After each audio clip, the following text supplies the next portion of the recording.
મિત્રો આ છે ગિયરબોક્સમાં આવતી સિક્રોમાઇઝર રિંગો, જે ઘસાવાના કારણે બહુ જ પ્રોબ્લેમ રહે છે, જેના લીધે ગિયર પણ ચેન્જ નથી થતા, અવાજ પણ આવે છે, ગિયર ચેન્જ કરતાં પણ અવાજ આવે છે અને ઘણા બધા બહુ જ પ્રોબ્લેમ રહે છે.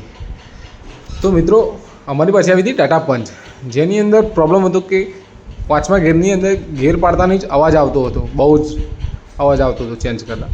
તો અમે ગાડીનો ટ્રાયલ લીધો અને ચેક કરીને જોયું, તો પછી અમને ડિસિઝન એ લીધું કે એનું ગિયર બોક્સ નહીં કરીએ, પણ એનું પાંચમા ગિયરનું જે પાછળ બોક્સ કવર આવે છે તે ડાયરેક્ટ ખોલી અને ચેક કરીશું.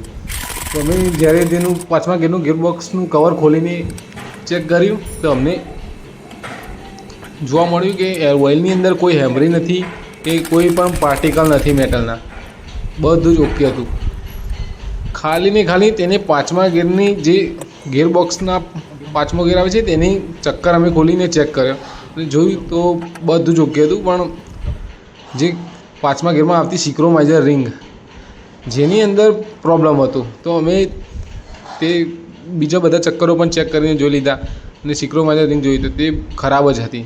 એના કારણે અમે નવી રિંગ રિપ્લેસ કરીશું અને આ બધા જ ચક્કરોને પણ ચેક કરી લીધા અમે જોઈને.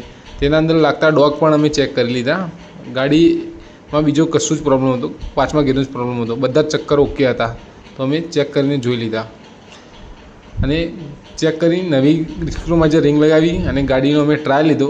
એકદમ ગાડી રેડી, કોઈ અવાજ નહીં, બિલકુલ. કસ્ટમર પણ સેટિસ્ફાઈડ થઈ ગયા કે અમને આ ગાડીનો બહુ જ મોટો પ્રોબ્લેમ હતો. તો મિત્રો આવા વિડીયો જોવા માટે તમે અમારી ચેનલને લાઈક કરો, સબસ્ક્રાઈબ કરો